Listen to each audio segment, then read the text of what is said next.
The top and bottom list introduced quick takes, where we're going to go over something that's in the news. And so this is our quick takes on Val Kilmer, who just passed away yesterday. Today is Thursday, April 3rd, 2025. Lance and Andy, mics ignite. Top and bottom, numbers fly. Quick takes roar, their judgment sharp.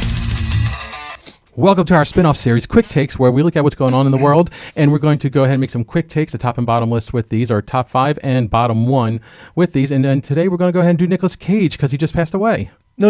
It's Val Kilmer.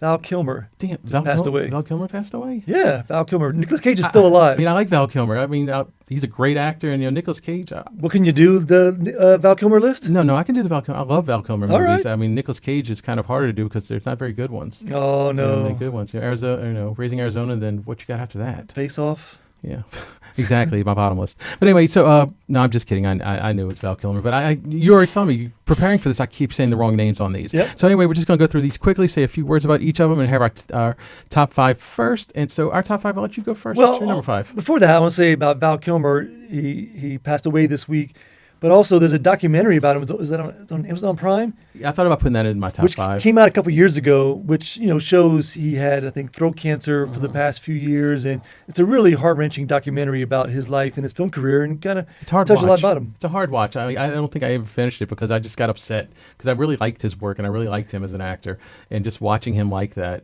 He it's has upsetting. several really, really good performances and some really bad movies he was in. But yeah, we'll do top 5 quickly.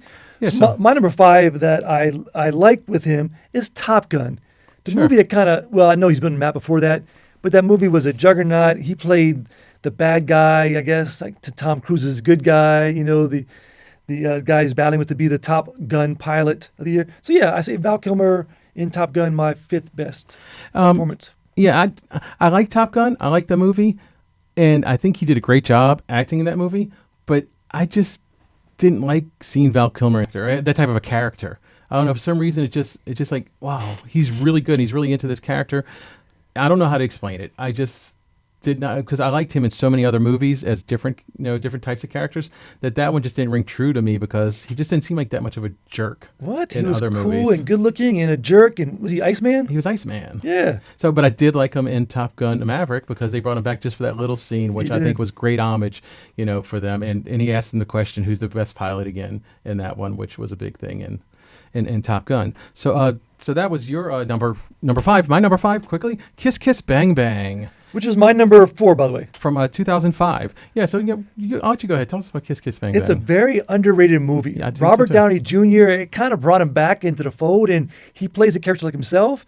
Sure. And Val Kilmer plays this funny, strange character, and it's definitely worth watching. Kiss Kiss Bang Bang. Yeah, so check that one out. I also agree. It's very underrated and a great movie. But anyway, let's go to your number 4. Wait, your number 4, yes. Wait, my 4 is Kiss Kiss Bang Bang, so you're 4. Oh, so my 4. So we're back to my 4. My 4 was The Doors. I think he was incredible in that role. I'm a big Doors fan. I like the music. I actually just watched it again last night, after hearing that he passed away yesterday.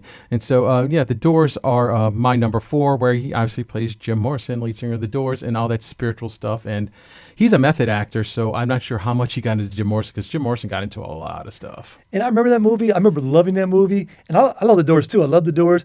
But I tried to watch that recently, and I didn't like it the second time around. Not as Maybe much? it was Oliver Stone's direction. He was too all over the place. And I'm like, just get me maybe that's the Oliver Mystique Stone's stuff style, with the snake yeah. and the Indian stuff.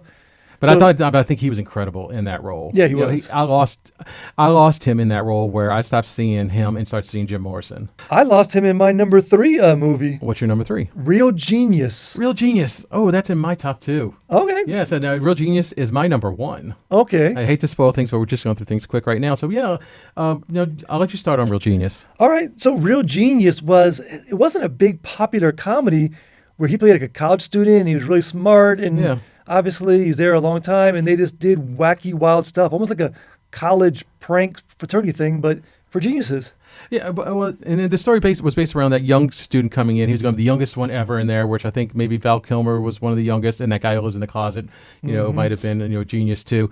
And trying to get this little kid to sort of loosen up, and Val Kilmer's just the playboy and messing around. So yeah, it was I loved Real Genius in the 80s.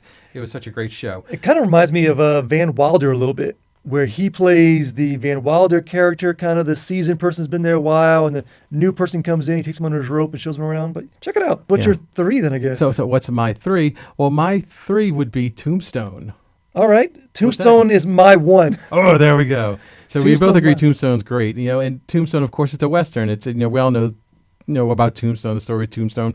And he plays Doc Holliday suffering, from, what was the disease that he was suffering from? I don't know, but he's dying. Yes. But he's the best gunslinger there is in there. And, just the way he played that, the sick Doc Holliday, the sarcastic Doc Holliday. Tuberculosis back then? Is I that think it what might they have been had? tuberculosis. He drank himself. He drank a lot. So. Yeah, well, But- he knew he was dying. But And the movie has tons of great actors, and he steals the show. he does. And Like, he's- his character is the best. And Doc Holliday isn't even the main character with the Tombstone crowd.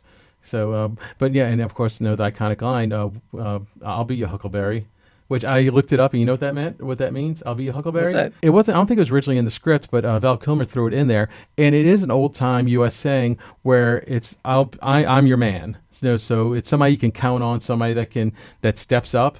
And so when the bad guy comes in, he's wants the person that's responsible or whatever, and Val Kilmer steps up and he's like, "I'm your man." He says, "I'll be your Huckleberry," and that's like that iconic line, from that movie. Exactly. Like I said, he steals, because Kurt Russell plays Wyatt Earp. You have Sam Elliott, and Bill Paxton playing his brothers. You have Billy Bob Thornton's in it, and his character, Val Kilmer, like you said, he just steals He the show. steals every scene he's in. Yeah, I'm not gonna get into more of the plot, but go watch it. Tombstone, great movie and great acting. So that was my 3 and my 1. okay, and I already told you what my 1 was. Well, let's go to your 2. Did we do your 2 yet? My number 2 is the only one I have left, and it's gotta be yours. Top Secret. That's my number 2 also. Top Secret was the one. I think it was his first film. It is his first film, and that surprised me because I thought Real Genius was before Top So Secret. did I. But Top Secret, he plays Nick Rivers, came out in 1984. And in 1985, he was in an after-school special. But in 1985, he also made Real Genius. And then after Real Genius, Top Gun in 1986. Yeah. I thought he had a lot more things between all those. And I wish I remember the documentary because it explains how he got Top Secret as his first film. If you don't know it, it's an iconic I watched it last comedy, 80s slapstick comedy that holds up today. And it's just so many funny things. It's in the same vein as say Airplane and the Naked Gun movies. They're just really silly genre type movies, and I think this one holds up with any of those. Just Yeah. the jokes and the things that they said in it. And it is done by the Jim Abrams and the Zucker brothers, Yeah. who did a lot of those slapstick comedy things like Airplanes and Hot Shots and Naked Gun series. And he's perfect for that role, playing an Elvis type singer that's touring through Eastern Europe. I think he's over there as a guest, but gets tied up in this big spy thing, and Yep. and the other characters. And it's a lot of sight gags and silly jokes, but they work. I mean, it's that movie endeared itself to me. I was telling my brother what my top second one was yesterday, and he just started saying, "Oh yeah, chocolate mousse," or the cow walking around with Yeah. boots on. People our age in the early 50s, there's so many lines that we could talk about right now about that Sure. if you watch it. I still say, "I'll miss you most of all, Scarecrow." And that's the very end of the movie. So check it out. Check it. These are all great movies. Well, you still have one left? No, because we did my number 1 when you did your number 3, Yeah. Real Genius. And he has a really surprising bad one, which we both agreed on one bad movie, which should not have been that bad because freaking Marlon Brando's in Marlon it. Brando. And it had high expectations. It came from a piece of literature. Who wrote it? I forget who wrote it.